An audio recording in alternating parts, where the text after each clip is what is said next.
Welcome back to another episode of Sweatin' Bullets, a fantasy football podcast. I'm your host, DFB Encounter. With me, as always, in his fifth voyage on the podcast waves today alone, Jacob Sanderson at Jacob Sanderson on Twitter.com or on X.com.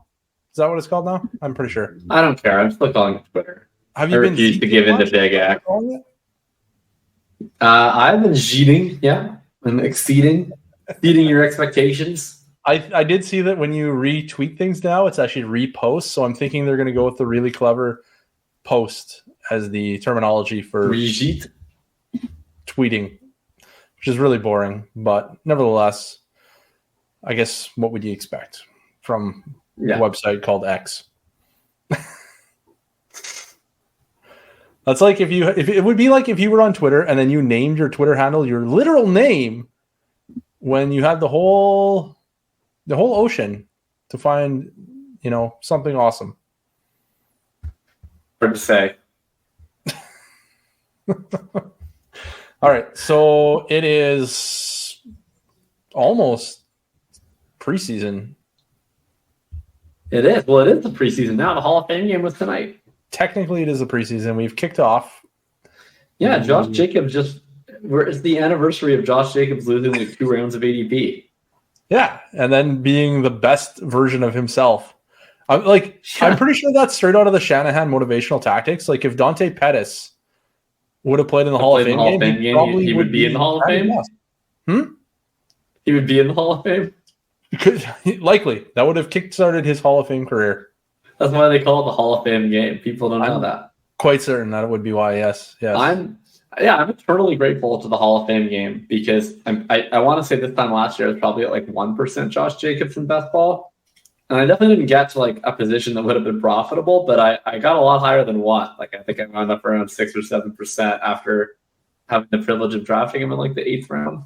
So, that is much closer to big news. I don't think we had any big news today. There was no scandal. I think we do have big news actually. It was reported that Zach Wilson was, awesome today. So that's fun. Yeah, cool. Probably the biggest news is Jerome Ford was rested. So for the Jerome Ford people out there, of which I am one, that have been advising stashing him in Dynasty, I think you got yourself a handcuff right there. Literally nobody is a Jerome Ford guy. Come on. No, we're all Jerome Ford guys. Everyone's a Jerome Ford guy. You could be a Jerome Ford guy. If you played on Sleeper instead of MFL and making waiver claims wasn't the most painstaking task in your life, you would be a Jerome Ford guy right now.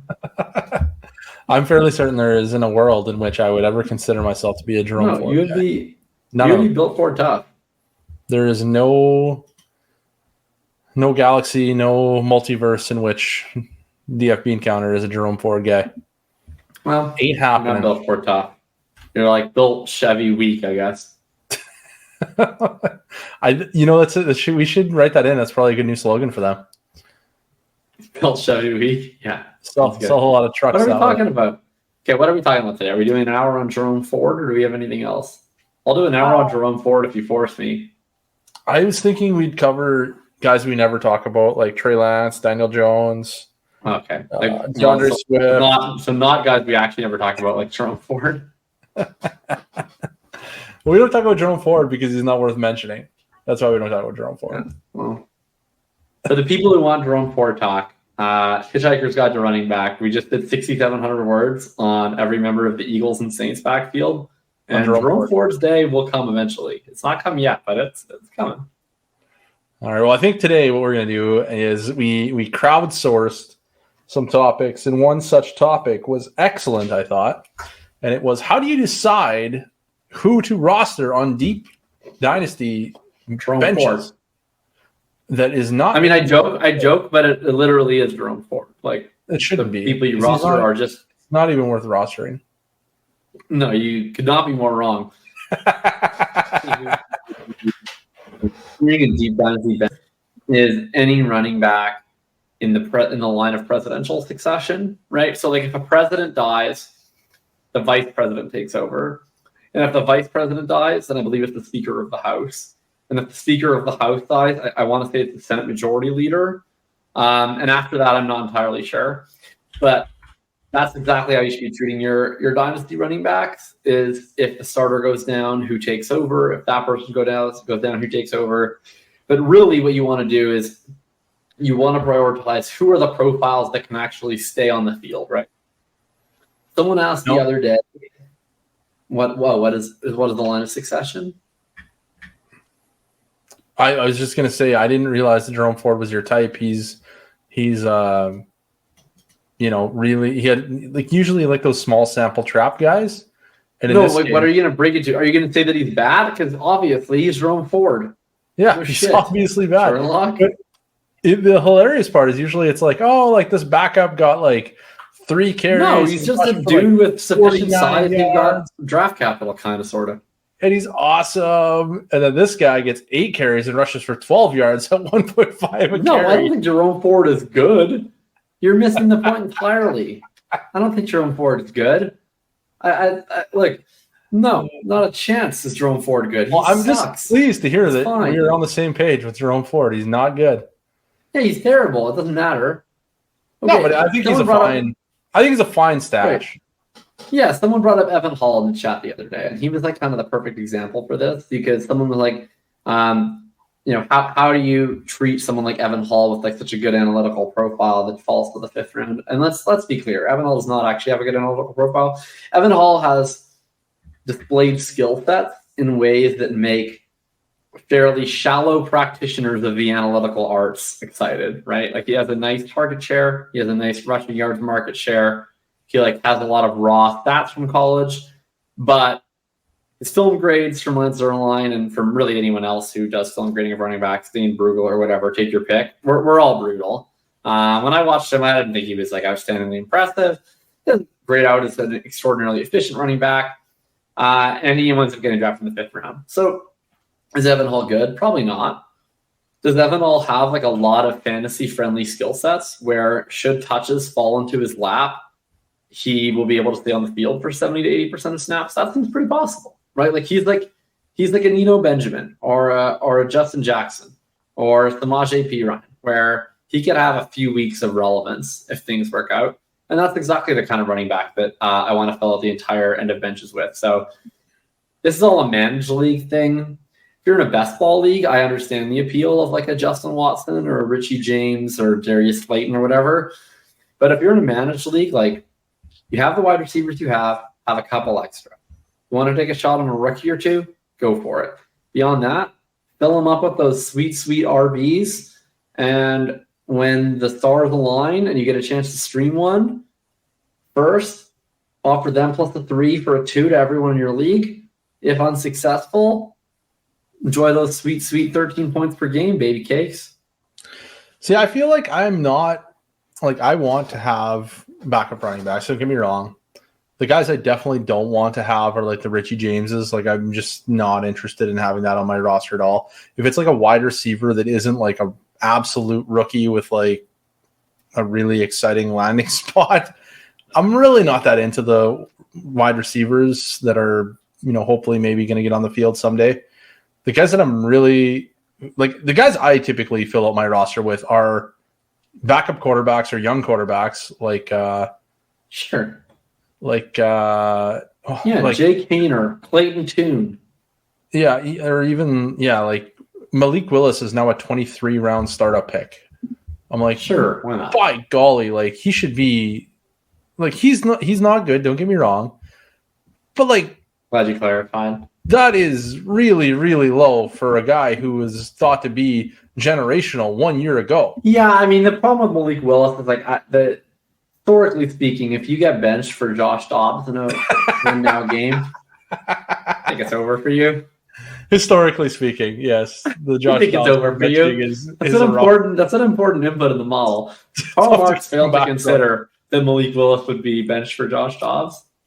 I'm pretty sure they were just saving Malik Willis. I'm quite certain I saw some kind of narrative around that when the who are your most rostered players? Because like I'll just list off mine, and I think you'll get an exact feel for who I like to roster. Okay, here's everyone that I have rostered 20% or higher in Dynasty, and I'm going to exclude players with legitimate ADPs. Okay, so like I'm not going to name Deshaun Watson, Lamar Jackson, people of that ilk. I'm only going to name the late round picks. Okay, what's the website to get this from? dynastyplanet.com/tools/rostership. You can also use Bulletproof, but since I'm in over 50 leagues, it won't calculate all of mine.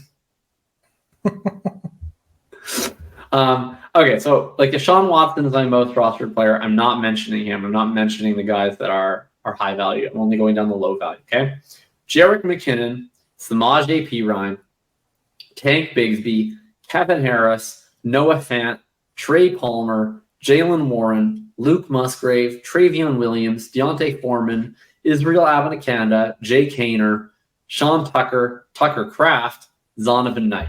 Okay, we're talking about a couple of young quarterbacks and tight ends and receivers, like random rookies, like a Trey Palmer, Jay Kaner, and a lot of just like backup depth running backs that are like 210 plus pounds. That's pretty much everybody that I'm rostering on the back end of my bench. Yeah, I'm not going to be able to do that because apparently I don't know my password to get into this. So I'm going to go ahead and list the guys that I remember rostering a lot of, which are like, go for it. I don't know, terrible tight ends that have a lot Probably of athleticism. Easy for you because you're in like 6 leagues, so it shouldn't be that hard to remember. I'm in like 10, you jerk. Wow, incredible. Yeah, big dynasty player. And it's for like, again, like I said, for me, I'm picking up like the day 3 quarterbacks just because if they get on the field, which they probably will at some point, they might do something that's kind of exciting and get somebody, wanting them on their roster, and then you can trade them away. Like, for heaven's sake, Tyler Huntley was once an all-pro, and you could have got him on waivers. And I don't know why you wouldn't. Forget. I don't know why you wouldn't. I picked up a bunch of Bailey Zappi last year. That was a lot of fun. Yeah. There's talk that he might be the starter this year. I definitely think if it's a deep dynasty league and you can get any mobile quarterback backup, that's very worthwhile. Like if you can roster Marcus Mariota right now off the waivers, I would do that. Tyler Huntley perpetually, I would do that. Both the backups in Cleveland, but whether it's Josh Dobbs or Dorian Thompson-Robinson, both of them are on. I'd be interested in rostering either of them or both. Any rushing quarterback backup. Probably a decent enough bet where you could fall ass backward into like the projected quarterback 17 in a given week. So you're gonna pick up Mitch Trubisky? I'd pick up Mitch Trubisky. Why not? Yeah, I think I would too, actually. Even though he's not good at all. I mean, it always depends. Like in the league with 10 bench spots, probably not making room for Mr. Trubisky. But in a league with 20 bench spots, I got room for the biscuit. I'm thinking like deep leagues, like 20 bench spots. More so than 10. Yeah, in a deep league. Because the thing is, like in any league, you're going to need a few backup receivers. You're going to need a few backup running backs. You're going to probably want one backup quarterback. You're going to want 1 or 2 backup tight ends. So in like a 10-bench league, you don't really have room for flyers, right? Like everyone on your team is kind of like an actually useful depth piece. And then the more bench spots you add beyond that, the more room you have for just like, I'm just going to staff this random guy and see if it ever amounts to anything, right? Like absolutely. That's where, put Mitch Trubisky on your bench. Put Jay Kaner on the taxi squad by all means. Yeah, and then there's, guys like I kind of like the bounce back out of nowhere guys like James Robinson. Like I feel like he might come back to life at some point. Yeah. I mean, we saw Cam Akers transform in the middle of the season from the worst running back into the NFL to like actually really good. I have no idea if that sustains, but theoretically, James Robinson could have that same transformation where he could just like he sucks. Oh my God, he's James Robinson again. Like that's possible. Yeah. So like I like those types of guys, and then like I said, the wide receivers aren't really my thing. But if there's like a wide receiver that kind of flashed as a rookie and then gets completely forgotten about, and he's still, like 23, 24 years old and free, like I'll pick up those guys. Like I got some LaVisca Chenault on my roster now. I don't think I had any after his rookie year, not because his rookie year was bad. I just thought he was really overvalued after his rookie year. And now I think I've got 2 or 3, which is a lot when you're in 10 leagues. It's a lot. So like those guys coming back to life, that's kind of my thing. And like any quarterback that is either young and or potentially competent. Like who did I see? Jameis Winston, where's he at? He's in round 26 now. Jameis is one of my favorite. I'd take him almost every startup, right? It's just I'm going to stash this guy and we'll see what happens. Yeah. Like I'm quite certain I don't think I've gotten any Zach Wilson this offseason, but I haven't really tried. Probably should try. But I feel like I would roster Zach Wilson. Within the next year or two, I'm probably going to pick up a lot of Zach Wilson in just like throw-ins and trades. Just because never know. And soon you'll be able to do the same thing with Trey Lance. And I'm probably just not going to be able to buy Trey Lance by midseason when he takes over and scores 20 points per game. Seems unlikely. I will have a really high Trey Lance exposure when he's like the third string running back for the Toronto Argonauts. The third string running back. I actually meant to say quarterback. I'm recording this pretty drunk. I was on Basketball After Dark before this, and I actually unconsciously said third string running back, and I'm not taking it back. Didn't even mean it, but came out just right. It's perfect. Oh, another guy that I really like that's really late is Gardner Minshew. I mean, I think he's pretty much now dead to start week one based on how things have gone in training camp. But I mean, it's not always that linear. I could see Richardson being brutal, and they're like, all right, why don't you take a seat and Gardner Minshew take it from here? And they give him a couple of weeks and they reinstate Richardson. There's a lot of outs for Minshew. I was going to say, I feel like I wouldn't even be banking on him being the week one starter. I would just be rostering a backup that's probably competent once he gets on the field. And that's enough. It's kind of a fascinating thing where, when I'm drafting Richardson, obviously I want Richardson to play, but anytime I draft any other Colt, I'm like, man, just Minshew to play. That'd be really nice. It'd be great for Michael Pittman. Right? If I was guaranteed that Gardner Minshew would play 17 games, I would draft Michael Pittman and Alec Pierce 2 to 3 rounds earlier. You shouldn't draft Alec Pierce, but you should draft Michael Pittman. And you know who else you would be drafting? You can't even say things like you can't draft Alec Pierce when you're not in the best ball streets. You gotta realize Alec Pierce. I'm not talking about best ball. This is a fucking dynasty show. Yeah, but it's August, so we have to understand that we occupy a limited space in the minds of the nation. Anyway, if Gardner Minshew found his way onto the field, the player that we would be drafting on every league. That's Josh Downs. Oh, you're going to say Jelani You're damn right someone is saying Jelani. That dude is so good. Jelani Walker Woods. That's right. Dude is a stud. A callback. That's what they call a callback for our longtime listeners. That is an old-time callback. Yeah, that was when Drew was like, I really love this player. What's his name? Couldn't tell you. This guy's awesome. Can't remember his name though. Good old Jelani Walker Woods. Yeah. Good times. Jelani Jacob Jingleheimer Schmidt. His name is my name too. Usually whenever I go out, people always shout, John Jacob Jingleheimer Jelani Walker Woods Schmidt. There you go. Usually when you go into these strange things, I've never heard of them, but we did sing that in grade 3 in elementary school. Why didn't you sing along with me? That would have been great. I forgot the words. It's a complex song. Unfortunate. Couldn't remember my name is Jacob, so my entire life, I'm like, people are like, what are your name? And I'm like, Jacob. And they're like, John Jacob. Yeah, the whole thing. I could see how we would have different life experiences based around that song. Personal relationship with that song. Anyways, back to the topic at hand. What I was trying to say is, yes, any running back that is within the presidential order, or whatever you called it, is a good bench stash. The presidential succession. Presidential succession.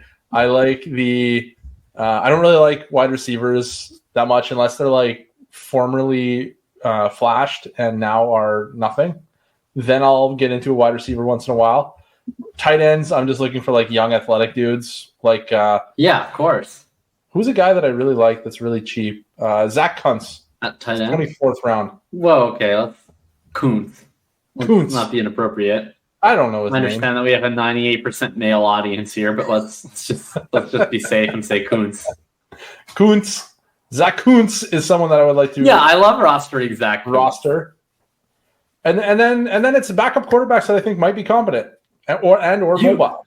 Those are the options. I mean, this may not fully count in terms of like you can pick them up off waivers, but if you don't have over 20% exposure to Noah Fant, like give your head a shake at this point. Like you will never find a better dirt cheap throw into a trade instead of a 2026 fourth tight end bet than Noah Fant right now. Like where is Noah Fant right now in ADP? He is buried, dude. He is free 99. You can get Noah Fant for like the change in your back pocket. You can get Noah Fant for a gift card that you put through the washing machine until you don't even like you can't even recognize it anymore. Noah Fant goes in the 19th round. He's tight end 30. He's not even showing in Dynasty ADP right now. Oh, I can see him in Dynasty ADP. He goes in the 19th round. You know who else goes in the 19th round? Paris Campbell, Van Jefferson, Curtis Samuel, Terrace Marshall Jr., Cade Otton, Raheem Mostert, Hunter Renfrow, Evan Hall, Hayden Hurst, Keontae Ingram, Xavier Hutchinson.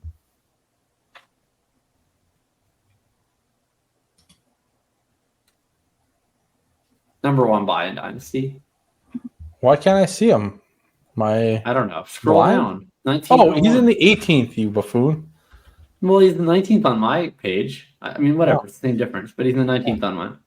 1901. Shout out to the band Phoenix. Truly one of the best. Yeah, he's the kind of guy that I want to put on the end of my bench.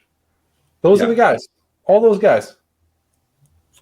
Yeah, and think about how fun it was to have David Njoku and Evan Ingram on the end of your bench. That's how fun it's going to be to have Noah Fant in 2 years. Yeah, and I did have Evan Ingram and David Njoku on all of my teams. So did I. Yeah. The guys I do not, maybe the better way to put it is the guys I do not want to roster are basically like day 3 wide receivers. Like they're just exactly not something I'm interested in rostering.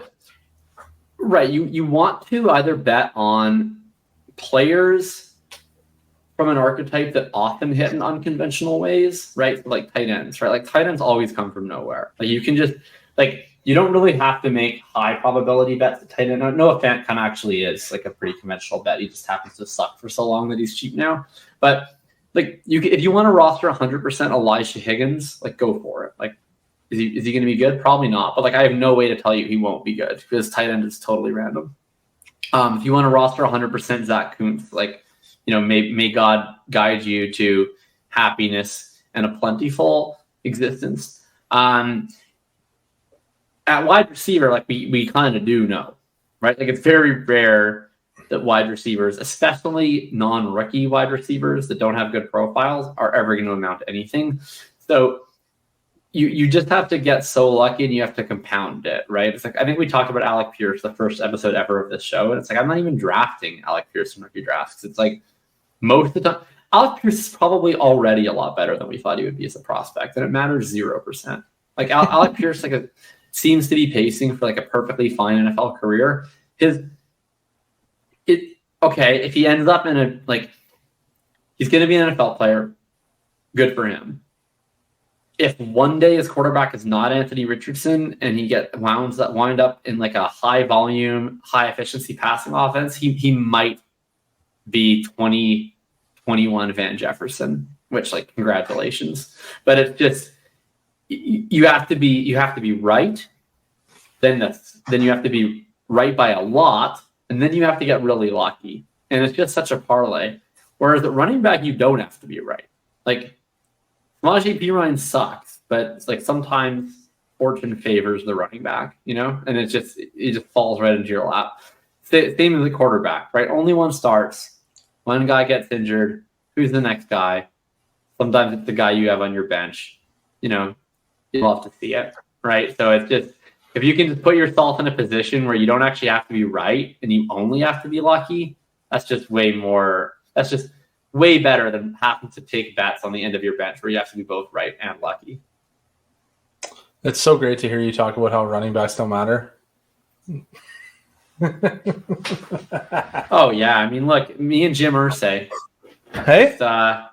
Me and Jim Irsay, we're just putting back a couple of brewskis and chatting about the running back underclass. It's funny. If there was an owner in the NFL that I was like, that guy totally gets it, I wouldn't have pegged Jim Irsay. The thing about Jim Irsay is like he is the broken clock that's right twice per day, right? Like I think what he actually feels is just like vindictiveness and spite, and then he's like landed on the correct position about running back value. But then whatever like fleeting moment for which he was offering a sharp take, he then like immediately surpassed that by just like not understanding how to like conduct a human interaction and then making it unnecessarily bad. So like somewhere in there was a thread of a good take. I'm pretty sure it was unintentional. And I'm quite sure that regardless of whether or not he was sharp, he has entirely offset any goodwill that he could ever create, just being a gigantic blowhard asshole. So, but he did pay $20 million to rescue an orca, and I'm pretty sure he only did it to troll Jonathan Taylor. Like I'm pretty sure he only did it to be like, I have so much disposable income that I'm literally going to move a whale to Seattle, and I'm not going to pay you a cent because I don't like you. Yeah, that was my favorite part of the whole thing. He like backed his way into being right about not valuing running backs, probably out of spite. And then the very like next day, basically, it's like, yeah, we'll move that whale for $20 million. That makes a lot of sense. Sorry, Jonathan. There's no salary cap on whale moving, so take care of that real quick. I personally love rooting for a team whose owner frequently gets involved in football decisions. It's great. It's got to be a wonderful case of fandom that you get to experience. Yeah, I mean, it's like Colts Twitter right now is a mess. Like the like bootlicking of Jim Irsay is at an all-time high. And people are like, I can't believe like Jonathan Taylor would turn his back on the team or whatever else. Like it's pretty annoying. The only thing more annoying was that post. It was like, what if Jonathan Taylor gets traded to the Chiefs and he can share the backfield with Isaiah Pacheco? Like that gave me a good chuckle. As though Isaiah Pacheco would ever be seen from or heard from again if Jonathan Taylor was on the Kansas City Chiefs. Like Isaiah Pacheco would be somewhere on a milk carton in the Midwest, like never once again mentioned if Jonathan Taylor became a member of the Kansas City Chiefs. It's like, leave it to whoever this guy is to make me a Jonathan Taylor truther. After all, it's like, you mean to tell me that generational Jonathan Taylor is going to share the ball with Isaiah Pacheco? Get out of here. I believe he said share his ball. I did. I corrected it later. Yeah, share his ball with Isaiah Pacheco. It's probably my most liked tweet in the history of the world, propping up a player that I've consistently rallied against. It's hilarious. Love it. Well, I'm glad that you can admit that he's better than Isaiah Pacheco. That's gross. I think he's very, very good. From the start, I said he was Nick Chubb, and everyone took that to be offensive. I don't know why. Well, I take it to be offensive. Huh. All right, well, let's go into some other things. Namely, offenses led by probably bad young quarterbacks. Hell yeah. Who do you want to start with? Anyone you like. Your segment. I don't like doing this. So I guess I'll start it then. Okay. Jacob. Yeah, so Howell, Ritter, Love, Pickett. All right. I got a question for you. It goes like this. Yeah. Is Desmond Ritter good? Will he be good? Could he be good? Is there a chance that he's good at this point? Certainly. There's always a chance. What percentage would you put as a chance that he's like let's call it a 2-year starter? What are the chances he gets through not only this year, but 2 also years next including year? this year or not including this year and next year? 35%. Wow, that's probably higher than I would probably go with like 25. I can't imagine they give him another year difference. Hey? You can't imagine something that you think is 25% possible? I can't imagine going higher than 25. That is when my imagination cuts off. I wake up from dreamland. So every time you play Pop-O-Matic Trouble, you can't imagine the concept of rolling a 6? Every time I play what? Pop-O-Matic Trouble. Okay, just go back to singing Jingleheimer Schmidt, whatever. No, you roll the dice, and then a little pop. You like pop, and then it like rolls the dice. Great. Anytime you play a dice game, you can't imagine rolling any of the numbers. Like if 1 and 4 is an unimaginable odds for you, then unimaginable. You just roll an ambiguous number at all times. No, I think it's like plausible. I mean, one of the big reasons I think it's plausible is that the Falcons have the second easiest schedule in the NFL. they play in the worst division in the NFL, and then they play against the other worst division in the NFL. So I think even if Desmond Ritter is quite average, I think it's very possible they kind of do what they did last year and like fumble and bubble their way to a mediocre record. And if they win like 7 or 8 games, I mean, their Vegas win total is 7.5. So it's like not outlandish to suggest they could win 7 or 8 games at all. And if they do, then like, I don't know that they will have like an obviously better option, right? So if Desmond Ritter is bad and they wind up picking at the top of the draft, he's a goner. But if he's like kind of okay and they go 8 and 9, you know, will they see an option out there that's like, this is clearly better than just sticking with Desmond Ritter for another year? I don't know. Are you taking the over or under on the Falcons? Oh, the over. For sure the over. Really? Not because of Ritter, but sounds like because strong of Ritter. line. Because of Bijan. Fantastic weapons. It's Bijan. It's mostly London and Pitts, but it's a little bit of Bijan. But Bijan got picked 8th overall, and he plays the most important position on the field. He touches the ball more than almost anyone other than Desmond Ritter. The Falcons over is like one of my biggest positions. I mean, a big part of it is just the division they play in, right? So they get to play. The Falcons' schedule is like lusciously easy. I don't even think people quite appreciate just how easy it is. I'm going to run through all the games, okay? They play home to the Panthers, home to the Packers, at Lions, at Jags, home to Texans, home to Commanders, at Bucks, at Titans, home to Vikings, at Cardinals, home to Saints, at Jets, home to Bucks, at Panthers, home to Colts, at Bears, at Saints. There's like 3 games in there that they're going to be more than a field goal underdog in. Otherwise, wild. It's just tons of winnable games. I didn't believe like the only games in that schedule where you're like, they're not going to win this is like at Jets, at Jaguars, maybe at Lions, but I'm not even that sold on the Lions. Like every other game, either they're favored or it's like a coin flip. So I'm pretty optimistic. I mean, they have a pretty decent roster.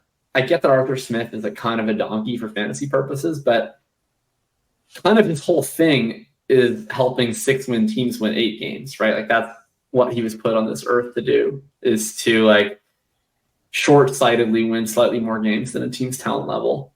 So I think that they can do that. I think they can win 8 games even if Desmond Ritter sucks. I was when I asked the question, I will be honest, I was thinking I'm taking the under for sure. And now I'm not so sure. Like, it's a really easy schedule. Like they might go 16-0. This could be a perfect team. 17-0 now. Yeah, I mean, they get the AFC South, of which 3 teams are really bad. They get the NFC South twice, of course, their own division, of which all the teams are bad. And their out-of-division games are, it's, okay, Jets, that's a legitimate team. Otherwise, it's Bears, suck. Cardinals, suck. Commanders, suck. It's wild. Oh, like it's truly wild. Oh, and Packers suck. I can't believe that you just said that the Bears suck when they have like an MVP favorite.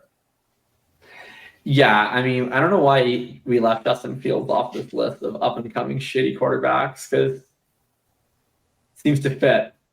Wow. Shots fired. Yeah, that's true. I mean, they'll like, do you think it's just a matter of that the Bears fans have never had a good quarterback before? And so when they actually drafted a conventionally good prospect, they were so happy that they now just can't envision the prospect that it doesn't work out. Like they're just like, when we drafted Justin Fields, I decided he was the future. And until such time as it is absolutely proven beyond a shadow of a doubt that he's not, I can only exist in the world in which he is. And thus, like anything less than 4,500 yards and 30 touchdowns is unimaginable to me. That which you're speaking is just good old-fashioned plain fandom. I have it on good authority. Because Bears fans give Giants fans and Steelers fans the run for their money in terms of delusion over their quarterback. I was just about to say, I have it on good authority that the Giants fandom, the fan base of the New York Giants, the New York Football Giants, are very, very convinced that one Daniel Jones is actually a franchise quarterback going into his 5th year. Who do you think is the most delusional fan base? Giants fans about Daniel Jones, Steelers fans about Kenny Pickett, or Chicago Bears fans about Justin Fields?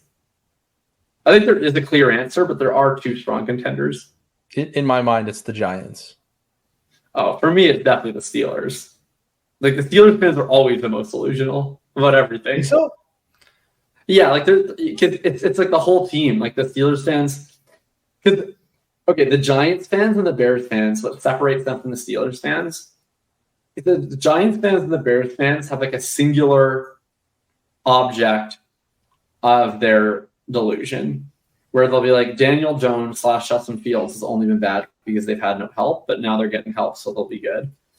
But Steelers fans will simultaneously tell you that Kenny Pickett is one of the best 5 quarterbacks in the NFL, but also tell you that Deontay Johnson is awesome and George Pickens is going to the Hall of Fame and Pat Freiermuth is better than Kyle Pitts. So it's like every member of the team is good, but yet the team was bad, but Pickett is also good. So it's like none of it actually makes sense. You know what? To a point where like it's untenable to hold all these positions together, because like the quarterback is great, he had great weapons, but the stats were bad, and the record was bad. So it's like, how do these things all work together? And they don't. But you just have to vibe. You just have to vibe. You may have just convinced me. I just haven't been inundated in Steelers fandom yet.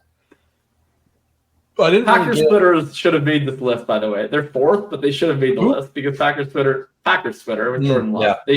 They're a ways behind the other 3, but I do feel as though we left them out by not including them.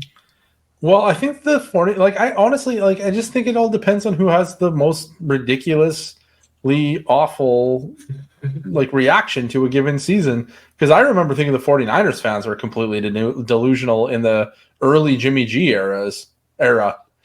And so the 49ers fans are currently split. Like the 49ers fans are in a civil war between like the pro Purdy contingent and the pro Lance contingent. So they're figuring some things out. Yeah. They're struggling. You do make a great point. Like the reason I'm saying the Giants fans is because I haven't really got into it with the Bears fans, but the Giants fans just keep coming back. Like it's fake Kenny Golladay alpha, fake alpha Kenny Golladay, and it's Evan Ingram can't catch, and it's Daniel Jones is awesome, and it's just one thing after another. But you make a great point. The Steelers fans, I have seen many Steelers fans, and I don't really get into it anymore, but the Najee Harris debates. Like, Najee Harris is a great pick. This franchise can do no wrong. We have never had a losing season since we hired Bill Cowher 37 years ago because we're so good. If the front office picked Najee Harris, it's because Najee Harris was the right pick. Like this, just bowing to authority in the Steelers world drives me crazy. I mean, you don't even have to with the Giants. You have to go out of your way to insult the Giants for them to end up in your mentions. But with the Steelers, you just post anything about running backs. Like if I'm just here are, in my opinion, the 5 best running backs in the NFL. Some random Steelers fan named T. Boone, George Pickens will show up in your mentions and he'll be like, no, he better. It's a guarantee that'll occur. I was just going to say the next thing that drives me nuts about Steelers fans is when you insinuate perhaps that the Steelers are in fact not just excellent wide receiver drafters and actually just draft a shit ton of wide receivers. Yeah. Because it's I added them up. Failed to consider Sammy Coates.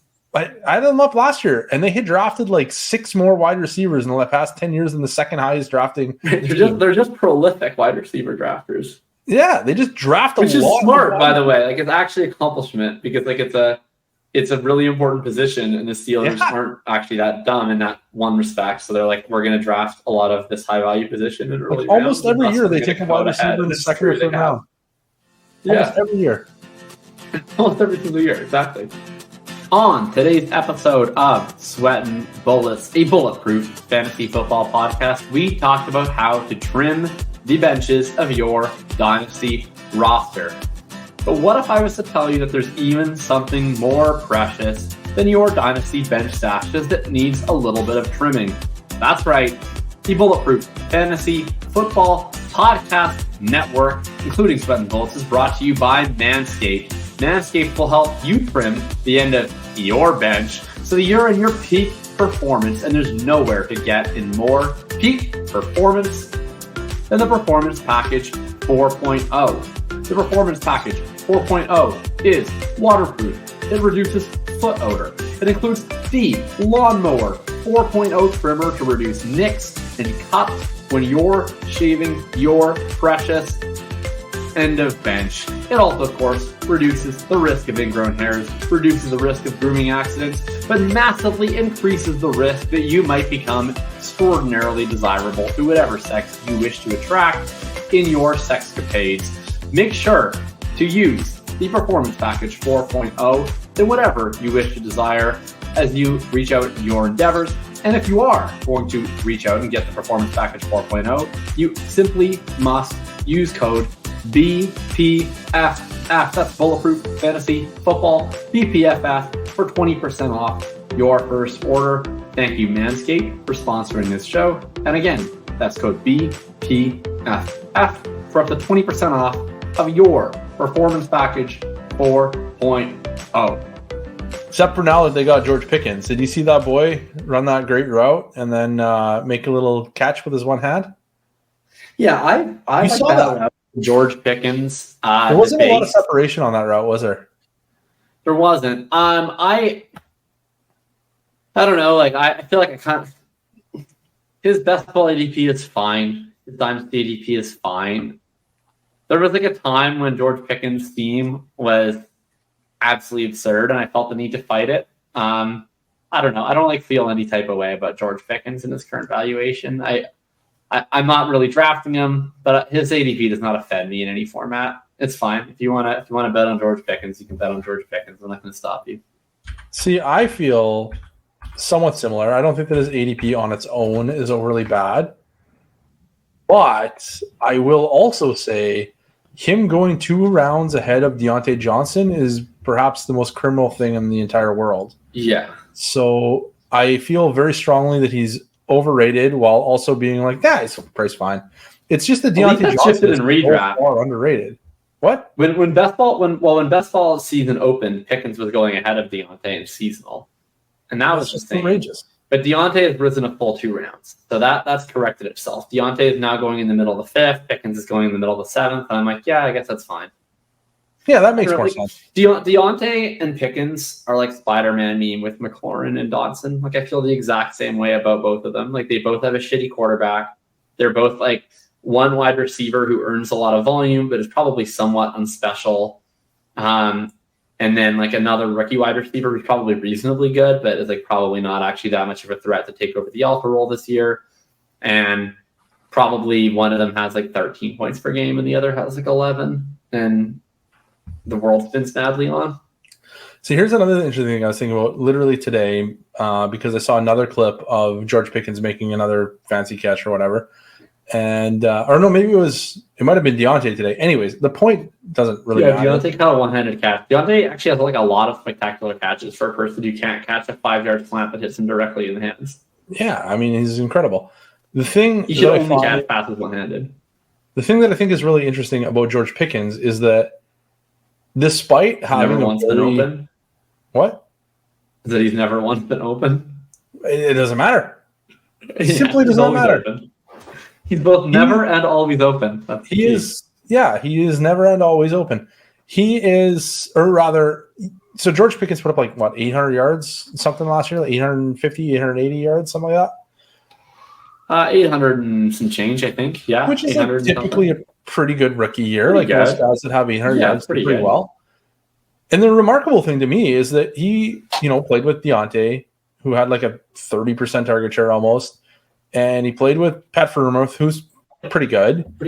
And he played with Kenny Pickett, who was A, a rookie, and B, a bad rookie. And he still put up 800 yards. And it's just, I don't really understand how he did that. Like, looking back, I'm like, well, he actually had like really high per target efficiency. Yeah. That's like something that you get excited about. I mean, there's something to be said for that. I mean, what's to be said for that? It's like, congratulations. I don't really care going forward. I guess that's what to be said for that, but it's something. It's not even really something because his ADOT was like 15.6. So like most players with an ADOT of 15.6 have pretty high yards per target, but So yeah, he had 801 receiving yards, which is pretty good. I thought a little more than that. Yeah, I thought he did too, but probably also played 17 games though, I guess, right? He did, and he also ran 91% of the routes, which is very rare for a rookie to run 91%. Yeah, because he's so good on the field which right is away. I mean, it's impressive in a vacuum, but it does make the 801 yards a little less impressive. Anyways, so let's talk about he was 87th in the NFL in target rate, so should do. Yeah, it's not bad for a rookie. Yeah. Right? That's what you're going to say? Let's talk about the Steelers. Yeah, I like the Steelers. More so in best ball, I guess, just because, I don't know, it's easier to talk yourself into Kenny Pickett in the context of a best ball tournament than it is in the context of real life where you have to stay with the hand that you've chosen. Things that I like about the Steelers. Number one, always competent, right? They're always kind of in the mix. They have an organizational stability about them where usually things don't spiral completely out of control. You don't have a 2022 Colts situation on your hands where it's oh my God, Jeff Saturday's the coach. That's a plus. Right? Jeff Saturday coaching career. Oh my God. Yeah. So embarrassed. There's kind of a floor of competence surrounding the Steelers that is reassuring when it's priced in that they're going to be bad. Also, historically a high pace team. Pretty frequently hit 65 plus plays per game, right? It's a team that tends to run a lot of plays. So that's really good. How did they do last year? I don't have it in front of me, but I can pull it up in the next 2 seconds. Roethlisberger always ran lots of plays. I don't know that would be the same case. Yeah, they were still high. They still, even last year, they were 65.2 plays per game, which was 10th in the NFL. No, that's not bad. So not as high as the peak Roethlisberger, but still solidly above average. And way above the Mason Rudolph, Duck Hodgins season. I don't have that in front of me, but I do believe so. I can pull that up.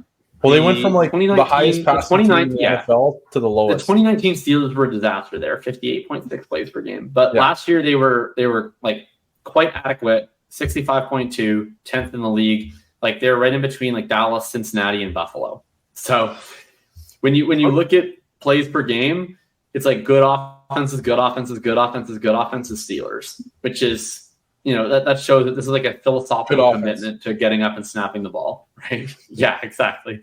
So that's exciting. Also, historically, pretty high pass rate team. Not as much last year, but most rookie quarterbacks aren't. But I think you can talk yourself into the idea that the Steelers under Tomlin, historically, they're willing to play fast, they're willing to pass the ball. So if Kenny Pickett's a little better than we expect, we don't really have to worry about Titans-y, Falcons-y downside. They're a team where if Pickett's a little better than we think, they're willing to push the pace, they're willing to throw. So all of that's really positive for their team environment. And I do think that Freiermuth and Deontay Johnson are generally underrated in terms of their target earning capacity. And I don't really hate George Pickens that much. I don't like Najee Harris. But I recently won Najee Harris in an auction for 4% of my budget, and I was okay with that. So people hate Najee Harris enough that he's almost entered the David Montgomery zone of fine, I'll take Najee Harris. Yeah, I think the Steelers is kind of an underrated offense. Yeah, what do you if I recall, Kenny Pickett was your quarterback one in that class, is that right? What do you think about him now? He was QB3 in that class for me. I thought after the draft he moved to QB1. Oh, after the draft he was my QB1. Yeah. I'm kidding. He was everyone's QB1 in that class after the draft. Yeah, well, I mean, he kind of was and he kind of wasn't. I ranked him the highest, but I also was I don't think he's the best quarterback in this class. Even after the draft, I retained Ritter QB1 bags, and I stand by them. Let me. Whoops, I didn't mean to do that. Desmond Ritter is the Eagles QB1.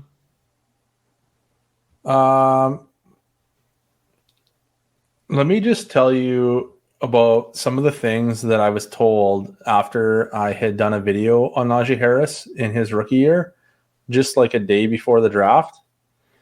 Yeah. Because it was... Well, this was before we podcasted together, but we were both Najee Harris RB3 in his draft class. That is true. So feel good about that. Alex.p2194 2 years ago told me big L take.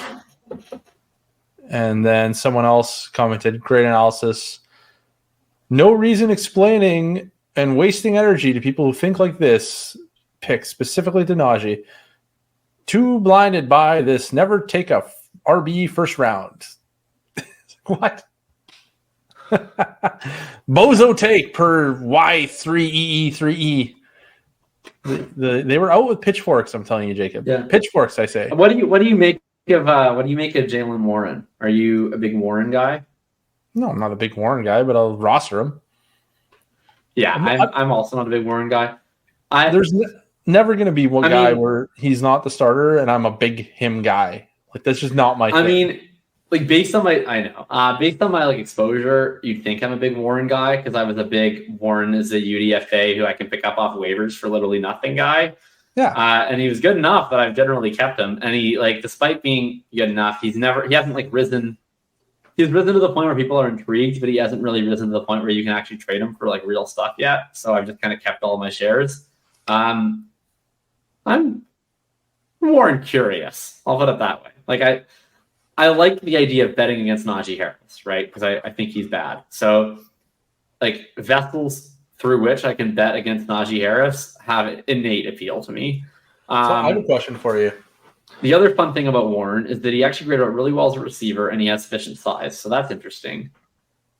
I'm still like very unconvinced that he's actually good. Like I know his metrics say he is, but I think he was mostly just running a lot of draws against white boxes on 3rd and 9. But at the very least, I think he's like as good as Najee because Najee's a turd. Do you remember? No, never mind that part. So, yeah, like you don't need him to be good though. That's the thing. Like he's not good enough to overtake Najee. You need him to be good to overtake Najee Harris. But he's I not think going to. Really, all you're looking for from Jalen Warren, realistically, is you're looking for him to flash fancy metrics in a limited role to rise his value. Najee sprains an ankle for 2 weeks. Warren comes in, has 22 points per game, and you trade him plus the 24 second for a 26 first. That's like really what you wanted a Jalen Warren. I was going to say, like, you don't need Jalen Warren to be good enough to beat out Najee. He doesn't need to be good enough to get people excited so that you can trade them to them. Yeah. I mean, look, you know, I don't want to develop an Icarus complex here, right? Like sometimes when we go all in on a Tony Pollard, I don't all of a sudden want people to start, you know, it's like when when people like start to see Jesus in their grilled cheese, right? I don't want everyone to start seeing Tony Pollards in their Jalen Warrens. Okay. I want people to be careful where sometimes there's Tony Pollards, but not every backup with a fancy little acronym next to their rushing stats is Tony Pollard. Okay. I want people to treat this deity with respect, and maybe Jalen Warren is that guy, but I just want people to slow the roll a little bit. I want people to be patient. And I want people, for the moment, to treat him as a contingent value running back with some upside to a standalone role because Najee Harris is cheeks. That's all I want. Yeah, I think this is a really valuable insight. If there's any analysts listening to the show, like you really can't force it. And I think you'll learn that over time if you're new to it. And if you're doing this for a long time, you probably already know, but you really can't like force it. Like I did this whole thing about 2 or 3 years ago. It's like, you are way too low on Joe Burrow. And I just hit it over and over and over and over for like 2 months on Twitter. Did a YouTube video of it. It was like one of the biggest YouTube sensations in all of the channel. And then the next year, everyone's like, well, who's Joe Burrow? Who's this year's Joe Burrow? I'm like, yeah, like there isn't one. You can't force these things. Right. Like sometimes it's there and you see it and you're like, everyone's wrong about this. We got to go all in. And other times it's like, there isn't one. Like there's just not another Joe Burrow right now. I'm sorry. Yeah, I agree. I've had so many people ask me who this year's Tony Pollard is. And my answer to that is like, I went so far into the Tony Pollard thing. And part of what I kept saying was like, okay, I know there's all these other running backs that people have said this about, but Tony Pollard is different. I think you cheapen that argument if then the next year you're like, this guy's also the same, and this guy's the same, and this guy's the same. It's like the whole point was that I was yelling at people that Tony Pollard is different than all of these other similar running backs. So just because we were right about Tony Pollard doesn't mean that we then want to abandon scrutiny about all the running backs moving forward. Like, part of the Pollard thing that people forget is it was not like 1 year. It was like a 3-year sustained sample of fantasy stats in a small role, and then a couple of small games to lead back. Like, it took a long time for me to move from this guy's interesting to this guy might be good to this guy's actually the truth. Like, Warren could get there, just not yet. Let's just slow down a little bit. I think that realistically, like, if there's any guy that is like this year's Tony Pollard for me from a real life perspective, it's Khalil Herbert. It's just that he doesn't catch any passes. So for fantasy, it doesn't really matter. Like, he's probably more like this year's Rashad Penny, right? So it's just so there isn't a this year's Tony Pollard. I don't even think there's a this year's Ramondre Stevenson. I think it's just not like a great year for it. Have you heard that there is a DeAndre Swift RB1 sighting? Yeah, I have heard that he's looking good at camp. He's catching some passes. He's running around. I mean, always thought DeAndre Swift's game looked best in shorts, so makes sense.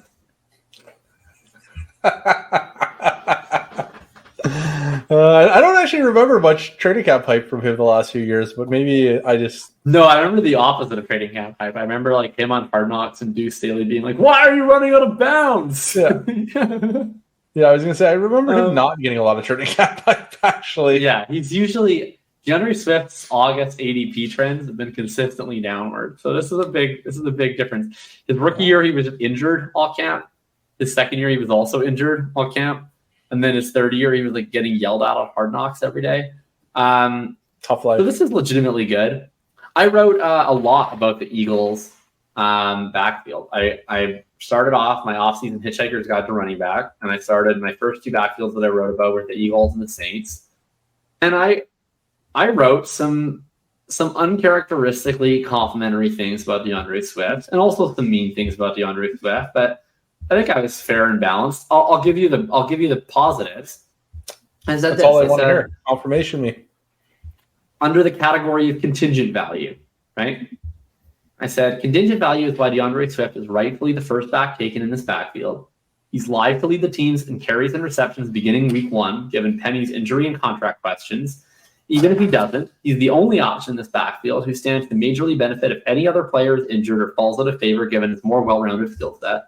My take is that the market is too optimistic regarding Swift's standalone role and the extent of his upside, given the Eagles' systemic running back target concerns, and because I think the market generally overrates Swift's talent. Now, that was a little bit mean.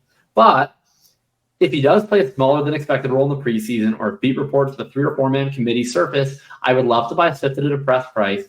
There's a world where Swift's success rate peccadillos are masked by the Eagles' offense, and the team prefers his rushing receiving versatility to the one-dimensional Penny or Gainwell and treats him as an every-down back. It's also possible he emerges as that back over the course of the season due to injuries or strong performance.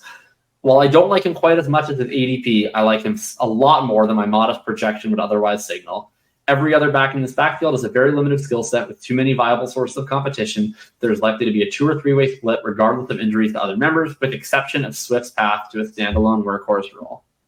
So there you go. A little bit of optimism on DeAndre Swift. That is quite the write-up. I'm shocked that you think he's too expensive for contingent value, though. Were you not drafting A.J. Dillon last year in like round 4?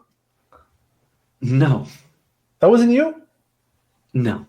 Are you sure? Well, first of all, the ADP wasn't even round 4, but I definitely was it? I was underweight A.J. Dillon last year. At least in best ball, it was like the 5-6 turn, and I was underweight. Oh. I was told last year that he. But my objection was that you said that he was the worst pick in fantasy, and I argued that he was not the worst pick in fantasy. Or 5 or 6. He didn't even go in round 4. But no, I was like, he's not literally the worst pick in fantasy. But I was underrated. You're right. That was actually Gabriel Davis. There you go. Hilarious. Can't believe it. Anyways, okay. But yeah, I drafted the listeners will be. I was in a $150 entry best ball tournament with $30K to first, and second place was only like $6K, so very top heavy. I was in the 7th round. I only had one running back on my roster because I had started Devontae Adams, Diggs, T. Higgins, and I was like, you know what? I could draft Dameon Pierce. I could draft Cam Akers. I could draft Alexander Madison, but I'm shooting for the moon when I drafted DeAndre Swift. That's how you should go. That's a great job. Shot for the moon. Interesting. Maybe you'll land among the stars. can't believe that you reached so heavily on Devontae Adams in round 1, though.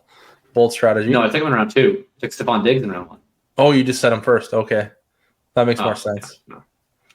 I was like, man, I can't believe you took Adams over Diggs when Adams is going like way later because Adams really got the short end of the stick when it comes to quarterbacks. He went from superstar Derek Carr to, trailer trash Jimmy Garoppolo. So Trailer Trash is my favorite song by Modest Mouse. People always love when I shout out the mouse on these podcasts. Nobody's that one goes. Not a single person.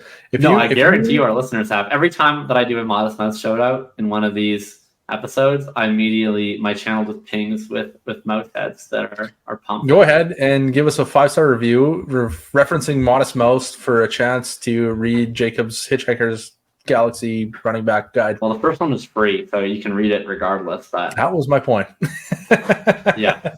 How many are you going to do? Eating snowflakes with plastic forks and a paper plate, of course you think of everything. How am I going to do? I am going to talk about every single running back that's... Oh, like a ton. I will be discussing every single running back that's being drafted outside the first 6 rounds in seasonal leagues. And I've divided this up into a number of categories. So I'm starting off with the ambiguous running back rooms, which I defined as no running backs going in the first 6 rounds and 3 running backs going in the top 200. So that's 4 backfields. It's the Saints and Eagles that I've discussed already. And then the Bears and Dolphins are next up. After that, I'm going to talk about some of the fragile RB1s that are being drafted a little later. So we're talking your Pierce, your Akers, your Madison, your Rashad White, your James Conner. Some of those guys where it's like it looks like they have the backfield of themselves. There's no real backup, but people just aren't really buying into the talent necessarily. And then we're going to talk about some of these split backfields. So running back rooms with 2 running backs only that are being drafted, but they're being drafted very close together. So like the Broncos, Buffalo Bills, the Washington Commanders, all fit into that category. Then we're going to talk about all the handcuffs. So your Jalen Warrens, your Tank Bigsby's, your Tyjae Spears, your Devin Singletaries, et cetera, et cetera. And then we're going to get into everybody's favorite column, which is the ambiguous handcuff battles. So we're going to have an entire set of columns devoted to things like Keontae Ingram versus Corey Clement, Isaiah Spiller versus Josh Kelly. That's what people pay the big bucks for. People, if you're asking me how many running backs we're going to talk about, buddy, I gave 2 full paragraphs to Eno Benjamin in yesterday's article. Isn't he better than James Conner? Well, he is, but did you lead with that? Teams refused to. I did not. I did lead with former Hitchhiker's Guide favorite Brian Eno Benjamin. You should have led with former better than James Conner, Eno Benjamin. I gave a full paragraph to Trey Sermon. We go deep on the Hitchhiker's Guide. That is entirely too deep. Yeah, and I said dynasty stash only. Makes sense. Okay, we got off topic. Love it though. Where were we at? That's actually the slogan for my Substack. We got off topic. Love it though. Pardon me. Okay, so we had talked briefly about the doppelganger situation between with the Commanders and how their wide receivers are very, very, very similar. Yeah. To the Steelers. Yeah. And I actually think that their quarterbacks are kind of similar as well, and that they're both kind of probably bad. But I kind of like, who'd you rather have at cost between Howell and Pickett? Pickett and Howell? I'd rather have Pickett. Would you? And it has nothing to do with the players. I don't engage in like a ton of narrative-based analysis, but I do kind of buy the narrative of like the Steelers being stubborn, and I just think they're going to roll with Pickett until it's like absolutely impossible to do anything else. So I think like Pickett, most late first-round quarterbacks don't have a leash, but I think Pickett kind of uniquely does, just because the Steelers are just such a weird, like small C conservative team. And I also just don't see them being bad enough. And I don't think Pickett is like embarrassingly bad. So I just think they're going to just keep rolling him out there. Whereas Howell's on no leash. Like Howell throws 2 interceptions game 1. Jacoby Brissett plays week 2. So I would take Pickett. That's interesting. See, I feel like you're probably right. Like I think Pickett has a lot higher floor. Obviously, I think he's going to start for at least a couple more years. But I feel like if I were to bet on one of these guys to actually be good at football, I feel like I kind of still think it'd be Howell. And maybe that's wrong, but I'm probably going that direction. Yeah, I mean, I think that I wouldn't go that far, but I'll meet you halfway. Okay. I'll meet you at, if I was to bet on one of these guys to be a QB1, it would be Sam Howell, because I think they're both pretty unlikely to be good at football, but Howell runs a lot. So, like, I think Howell can be the 23rd best quarterback in the NFL and, like, the 9th best quarterback in fantasy in a way that Pickett can't. See, it's interesting because I was, like, really down on Howell's rushing because of the player profiler phenomenon. I think we talked about it recently on the show, actually. A lie. And I think it's high school. how that's actually his high school 40 time. And now I'm right back in. I'm like, hey, like he's sneaky athletic. Let's go. He might rush. You know, he's not going to lead. Right. He's not going to be Justin Fields out there for 1,200 yards or whatever. But he could go for 500 yards. I think that's totally possible. Yeah, I have him projected like pretty bullishly in his rushing line. I mean, he has a better rushing profile, frankly, than like Anthony Richardson in college. I don't expect him to outrun Anthony Richardson because I think the athleticism starts to kick in at the NFL level a little bit. But he ran a lot in college, and I have him for 562 rushing yards this year, and that's with the 17 games started. I wouldn't actually project him for 17 games, but it's a lot of extra work to put in Jacoby Brissett in there, and I didn't want to. So I'm pretty sure Jacoby Brissett isn't good though. Like he's like fine. Pretty sure I can guarantee you that. No, but like I mean like not good. Like of course he's not good. Like doesn't is there any doubt? NFL field. Mm-mm. No, he's a high end backup, but he is. I'm not even sure he's a high end backup. I think he's like a mid to low range backup. No, he's a high end backup. He like actually performed as a pretty adequate starter last year, which is like a really outlier event for him. But like any backup quarterback who's able to act like a mid-level starter for 11 games is probably a pretty good backup. And that's not the only time he's ever done that. His first season in Indianapolis, for the first half of the year, he was pretty good. And like that was the year Luck retired, and they were 5-2, and Brissett was playing adequately, and there was a lot of talk of like this is the quarterback of the future. And then he fell off the face of the earth. So like he's a backup, like he can't be good for a full season, but he can play like a month or 2 months of like league average starter football, which a lot of backup quarterbacks can't play a game of that. So I think he's a high-end backup, but he's not an actual starting quarterback. Yeah, you know what? I'll give you, like, he is a high-end to mid-range backup. He's probably fairly similar, actually, to, like, a Daniel Jones or something like that. So that makes sense. A massive difference. There's not. I just looked. It made me laugh a lot. He's like a Andy Dalton, like, adjacent type. Yeah, he doesn't run as much as like Daniel Jones. Runs probably a little more than Andy Dalton. I don't remember. No, Andy Dalton I think had a couple like 250, 300 yards in his career. Yeah, he's fine. If you have to play Jacoby Brissett for a couple of games, you can keep running your offense and the world will keep moving. But yeah, I mean what I foresee actually is that Sam Howell starts the year, makes some mistakes, and they're like, oh man, we're done with him. And then they put in Jacoby Brissett. And then they win a game like 19-17, in which Jacoby Brissett has like 13 completions on 28 passes for 120 yards. But they win because the other team turns the ball over 3 times. And they're like, man, Jacoby Brissett, he's a winner. He's going to keep the job. And then he like keeps it for another few weeks to win a couple games. Oh my God, is Jacoby the franchise quarterback? And they like advertise him on the Jumbotron with their season ticket package for next year, like they did with Heinecke. And then eventually like his luck runs out. And Jacoby starts throwing interceptions. You're like, shoot. And then they look up and their record's 4-7. They're like, well, I guess Sam Howell, you got to get back out there. And then Sam Howell finishes the season. And he like runs like a chicken with his head cut off. And he plays mediocre football. And then they enter the season. They like finish 3-3. And they're like, maybe Sam Howell should get a shot. And then we're all back where we were right now.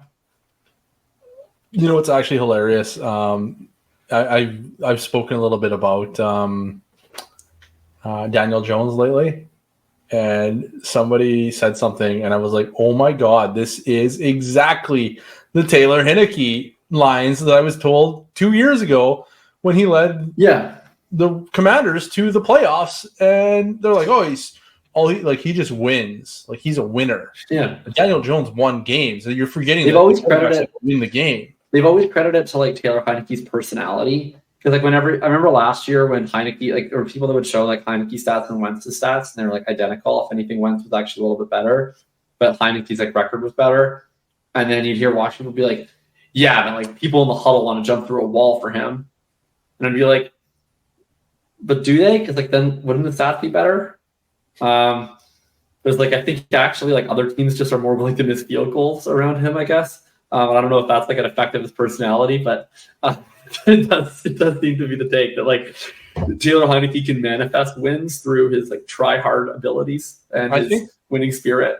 I think that it's like one of the most hilarious things that like I did a post a long time ago, maybe like in January, I think, about how Brock Purdy is actually just like ran hot and whatever, and just go ahead and like cash in on QB wins over and over and over every single year in Dynasty.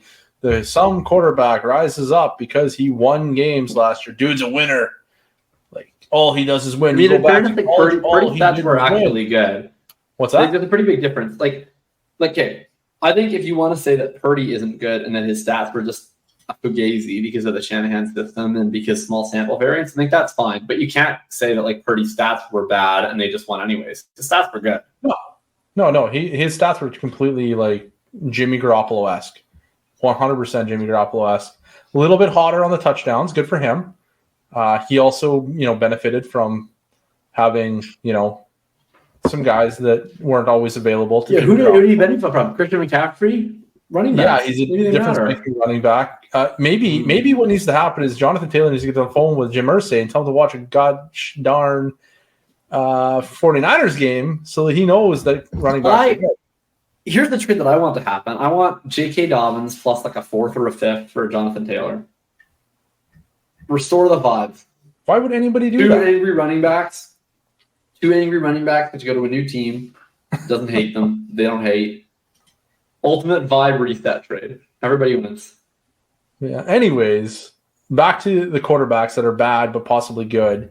Is the fact that just like QB wins pops up year after year after year. And it's so predictably hilarious when the quarterback inevitably crashes and burns because he was never good in the first place. His team just happened to run through a wall for him. It's wonderful. Yeah. But people, the only thing that people fail to realize is that will be me next year when Desmond Ritter leads Atlanta to a 10-7 record in the 4th seed. I will say that it's because of his winning spirit. So just be prepared for that. You will say that's my QB1 from 2022. Let's go. Or I will victory lap Desmond Ritter regardless of what he did. Absolutely. Even if he's terrible, you'll victory lap him. Yeah, 100%. I faded him after he fell at the round 3. Told you guys he sucked. He's good. Told you guys he was the quarterback 1 in this class. Steelers took Kenny Pickett. What the hell were they thinking? Of course. True. What were they thinking? I totally get it.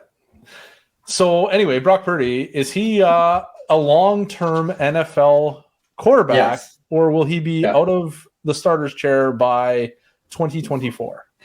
I think he's a long-term NFL quarterback. Not because he's anything spectacular, but because I think all it takes is like base confidence to operate the Shanahan scheme effectively. So I think that as long as Brock Purdy stays healthy, which is a pretty fair question. It seems like quarterbacks drop like flies in that scheme. But I think if he stays healthy, whether or not he's good, he's playing for the best play caller in the world, throwing to Deebo Samuel, Brandon Ayuk, George Kittle, and Christian McCaffrey. And I think he's going to be able to just continually churn out passable results. And I don't think that he'll give them a reason to switch. Like, he's cheap. He's going to put up good results. We'll have success. I think they'll just ride him as long as it keeps working. Okay, so I just want to take a moment and explain to the masses, the millions and millions of people around the world watching this or listening to the show, or watching, could be either, and just quickly, very, very quickly, with no ill intent whatsoever, But so Brock Purdy, he was pretty good as a rookie. He had 8.1 yards per attempt. That's really quite good. He had 13 passing touchdowns in like 6 starts. That's outstanding. Dude's a stud. Yeah, he's the best.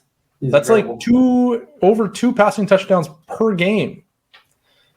Truly, and here's what's really fascinating about all that is that Nick Mullins in this system once passed for 8.3 over an 8-game stretch, 8.3 yards per attempt. That's 2.1s more than Brock Purdy. And he passed for 13 touchdowns in 8 games. That's almost 2 touchdowns per game. And then the next time he got to play football for the San Francisco 49ers, when they actually had better players in 2020, he passed for 7.5 yards per attempt, which is a dramatic decrease, and only actually 12 touchdowns in 10 games. His touchdown rate just fell off a cliff. And he only scored 12.1 fantasy points per game. Because you know what he doesn't do? He doesn't rush the football. And do you know how many yards per game one Brock Purdy rushed for last season? Not a lot. Very few. It's near 0, like 1.4. So, like, you're really, really, really relying on some excellent touchdown progression to keep Brock Purdy in the fantasy chair. And then also, like, I'm not predicting him to be like a fantasy stat. I think he'll be more or less what Jimmy Garoppolo's been the last few years, which is like a mid to low end QB2. Like he's correct me if I'm wrong. You have moved him ahead of one Russell Wilson and Geno Smith in Dynasty fantasy football, have you not? And yet you are not projecting him to be a fantasy contributor? Well, I'm predicting him to be a fantasy contributor. I think he's going to be a QB2, which in Superflex leagues is certainly a contributor. What do you expect? I think he'll be in the 16 to 17 points per game range. He's going to be the pilot. He's going to be Daniel Jones. Very effective vehicle. Well, Daniel Jones was up over 18 last year. One outlier season with 700 rushing yards. Right. I think Brock Purdy. I don't really have any confidence in Brock Purdy's talent. Like, if we want to have a referendum on like, is Brock Purdy good outside of this environment? I think he's probably not. But at least for the time being, he only has to be good in this environment. So, that was the same argument for Nick Mullins, though, when Nick Mullins went back into the offense and then was terrible. But Nick Mullins was never like an intentional starter. But Nick Mullins came in as the backup. He tore his elbow. He comes back as a backup, and he gets another chance to start in a pinch. Like Brock Purdy is the intentional starter for the San Francisco 49ers. And I think that matters. I mean, Nick Mullins was still... That matters for him getting on the field. That doesn't matter for him being good. I mean, the team that Nick Mullins was with, especially his second stint, was nowhere near as good as this 49ers team. That team with Nick Mullins was Deebo Samuel was out. There was no Christian McCaffrey. I think George Kittle might have been playing. That was the year of like Brandon Ayuk's rookie year when he was averaging 15 points per game and everybody was like, it's fraudulent because all the other players are injured. Like that was that 49ers. This 49ers is a fine-tuned machine. I don't think anyone in 2018 when Nick Mullins was awesome. Like nobody good. But he was awesome then. Yeah, but his bad season was with like I think anybody can get hot. Absolutely. Like Brock Purdy, we've seen, for example. Sure. But we have seen over time, like, does anyone think Jimmy Garoppolo is good? Because Jimmy Garoppolo posted sustainably good results. A lot of people thought Jimmy Garoppolo was... He was the QB4 overall in Dynasty Fantasy Football at one point. Right, but they don't think he's good now, right? No, they don't. Would not be a second-round pick if people thought Jimmy Garoppolo was good. No, Jimmy Garoppolo is not good. Right, okay, yeah, so you agree. So Jimmy Garoppolo is not good. But Jimmy Garoppolo, like, posted sustainably strong results. I mean, there was a fluctuation effect. Like, when the 49ers had worse weapons, when they had a worse defense, he was mediocre. And when they had a better defense, they had great weapons, then he was awesome in massive air quotes. Awesome as in like he had great EPA and CPOE and fancy stats, but obviously he was still Jimmy Garoppolo under it all. Like if Brock Purdy winds up flaming out in San Francisco and washes the shore somewhere else, I think he's probably worse than Mac Jones. Like I feel pretty confident that he's worse than Mac Jones. But that's not the case. Right now, he is a blessed man who gets the opportunity to pilot the world's most luxurious spacecraft for the next 3 years. And I think that as long as he's in charge of this machine, he's fine. And what if he's good? Like, I think he can be a mid-range quarterback too, with 3 years of job security, while being like sub-starter level.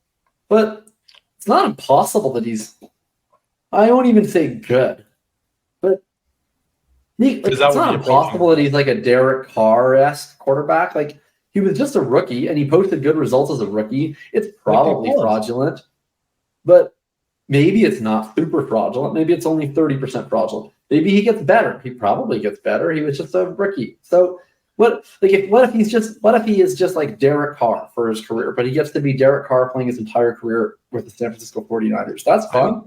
Derek Carr would be like 100th percentile outcome for him. That'd be great. Right, but he's already tracking towards 100% outcome. He was the last pick of the draft, and he didn't shit himself when he got to play football. Like, that's pretty impressive. I mean, I think pretty much anyone can be successful in that scheme, but not literally anyone, right? We saw Josh Johnson try. That didn't go very well, right? We saw Trey Lance try. That didn't go too well. He played in a monsoon. What are you talking about? He played 2 other games as a rookie. Purdy came in as a rookie, and he lit it up.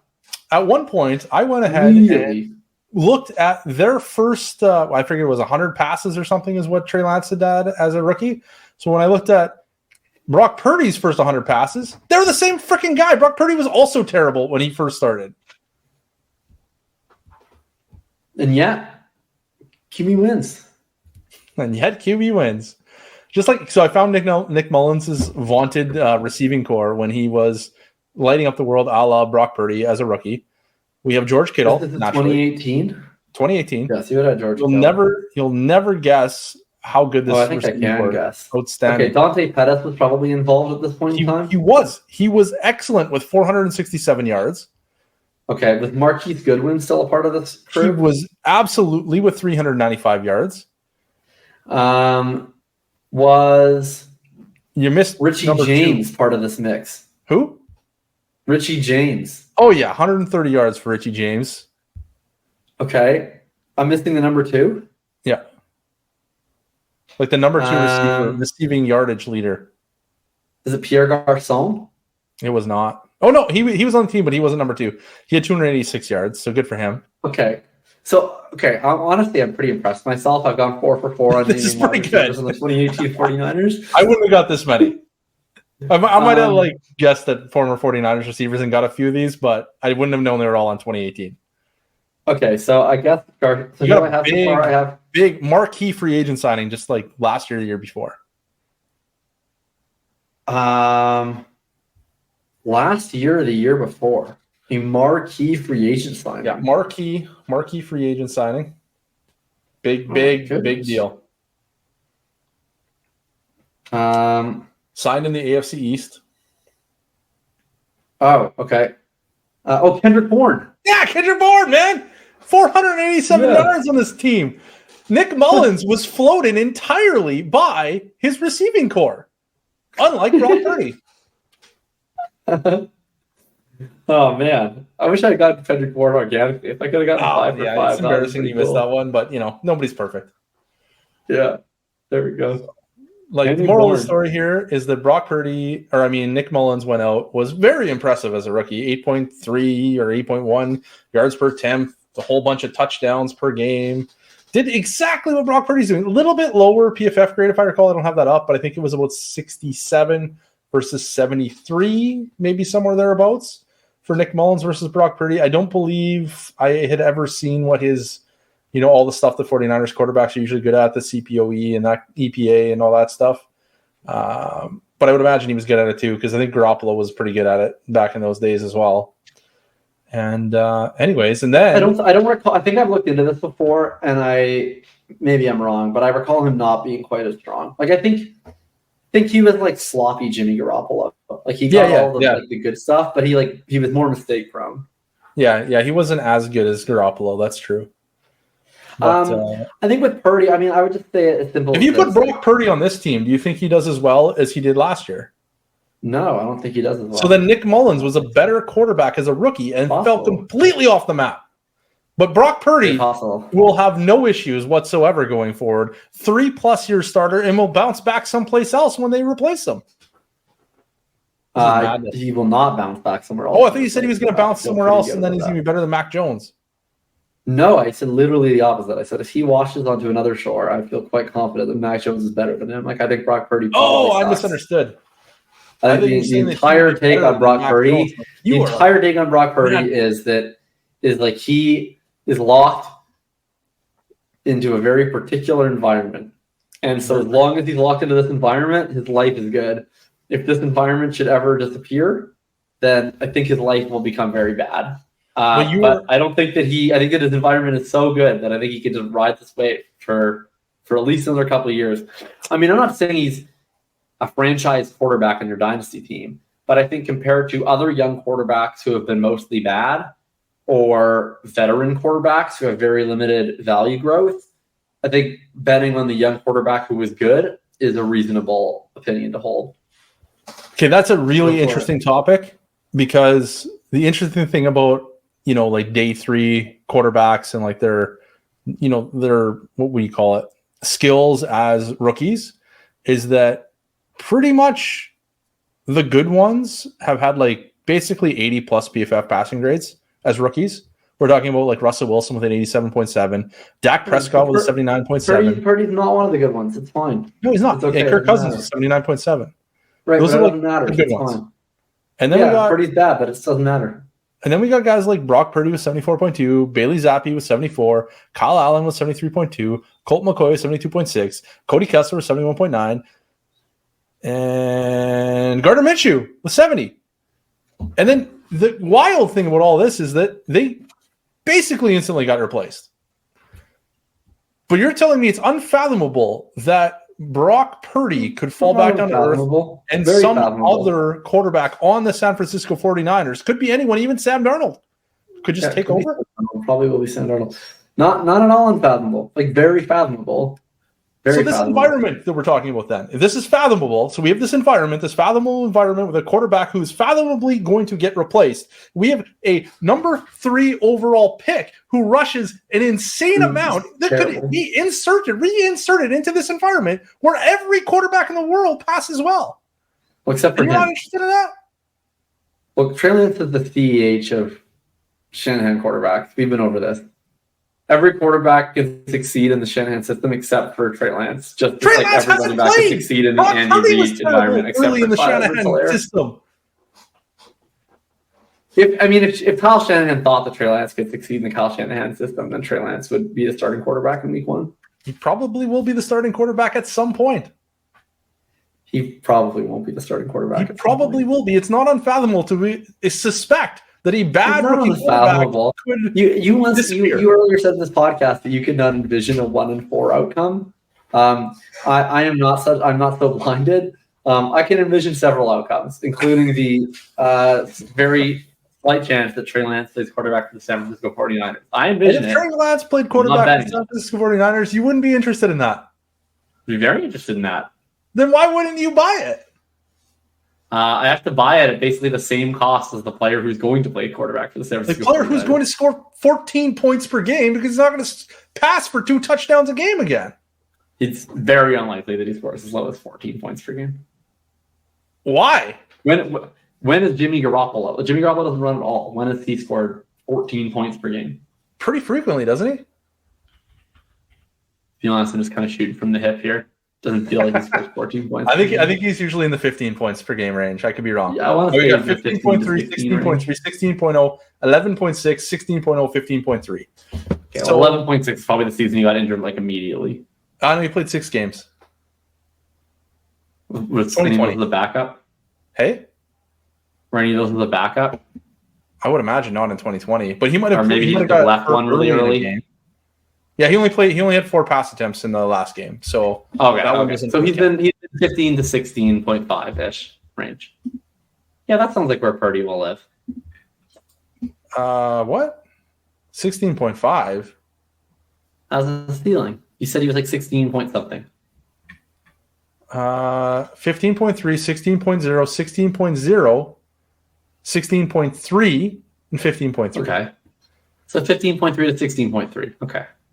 Yeah, so that sounds like where Purdy's going to live. Totally worth, a 7th round pick. Yeah, so, it is. Yes. You can start a friggin' wide receiver 2 that scores that. You can get a running back off waivers in Dynasty that scores that. You don't even need to start a second quarterback. Oh, you're starting. Who are we starting?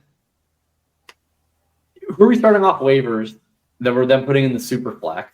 And then we need to also fill all of the rest of the stuff. I'm not the guy who writes the damn Hitchhiker's Guide to the frickin' running back galaxy. That's you. You tell me who we're doing that with. And this is how many points per passing touchdown in this scenario? This is 4 point? I don't know. It's on player profile. Probably 4 point is default. Right, 4 point.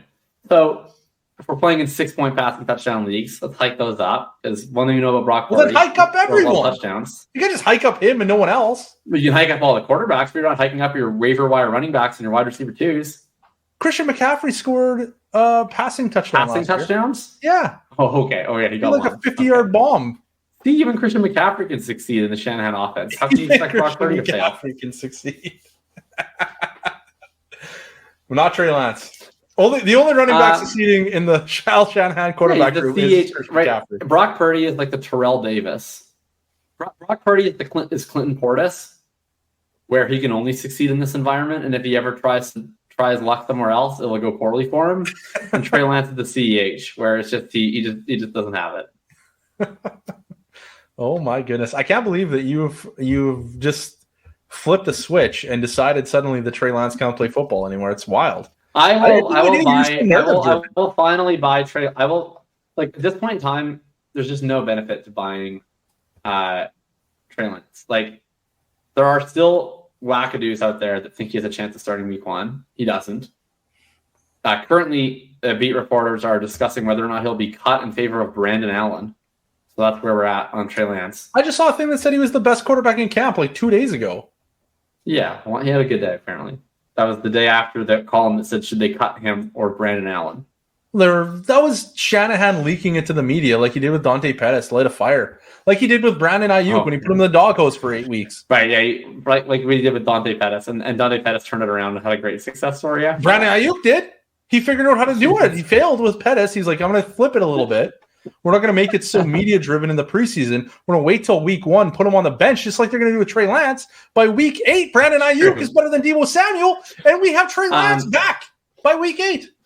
Look, I'm not a big market timing person, but I really do think, like, I don't think that there's anything that's likely to be good news for Trey Lance between now and week 1.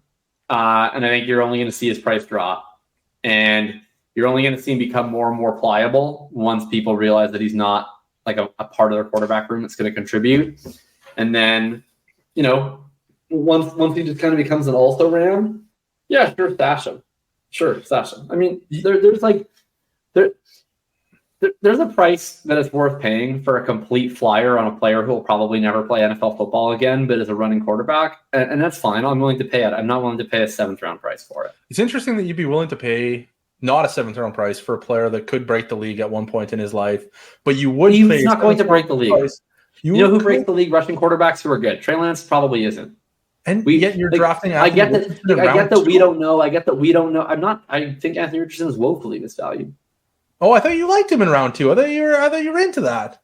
I thought you said. I distinctly recall you saying something along the lines of, "I don't care what his price is. I will take him no matter what." Yeah, I'm not going to be egregiously underweight a player of that profile. But the 201 is terrible. I would never click him in a startup. He goes ahead of Deshaun Watson. That's lunacy. I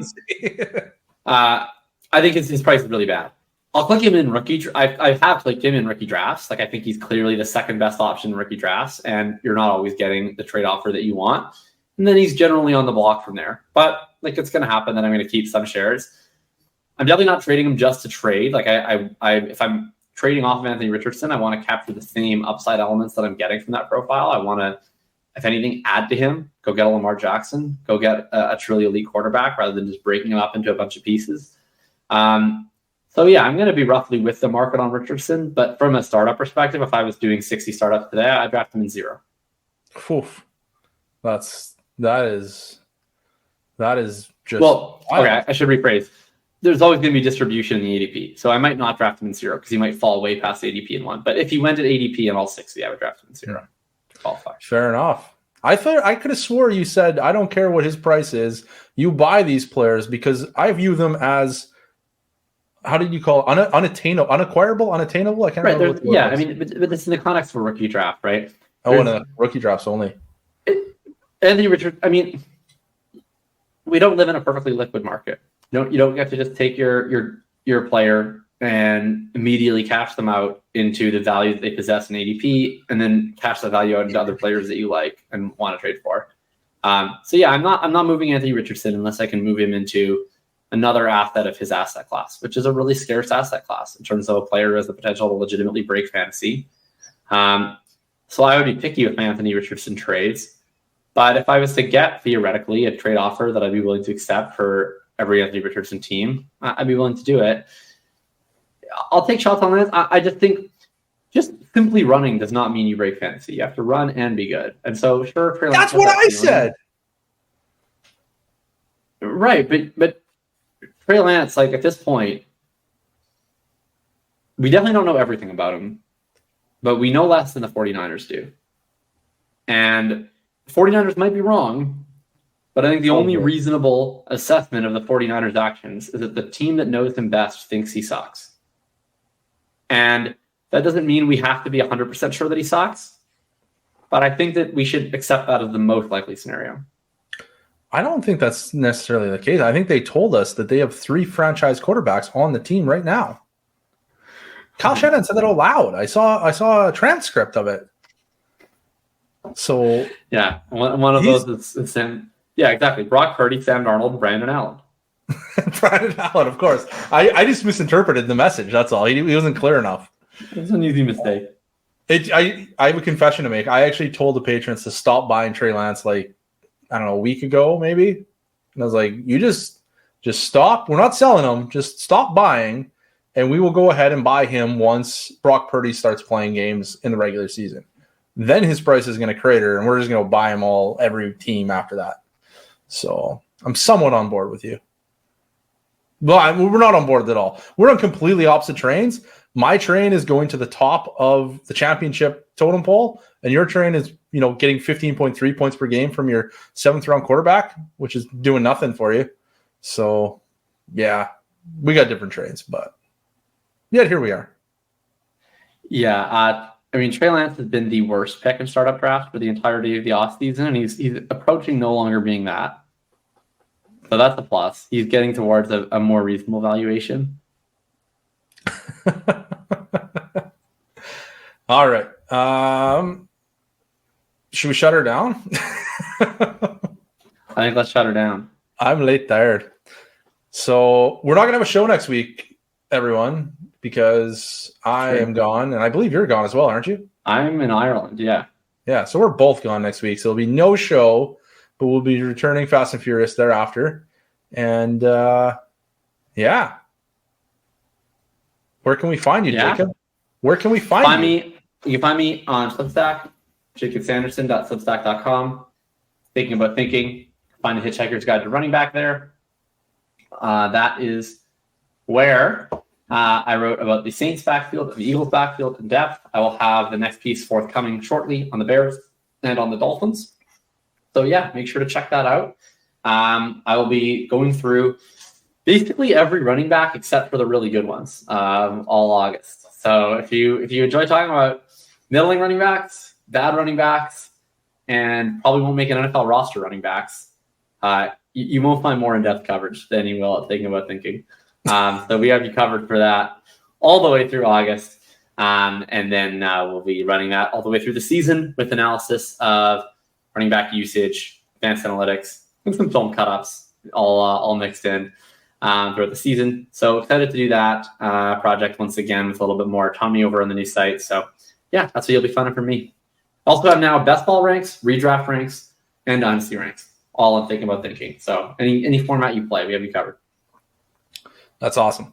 And I am the Bean Counter. You can follow me on Twitter at the Bean Counter. Obviously, we have the YouTube channel, Bulletproof Fantasy Football. And of course, we are on Patreon at patreon.com/bulletproofff. And until next time, have a wonderful day and week and 2 weeks. Good.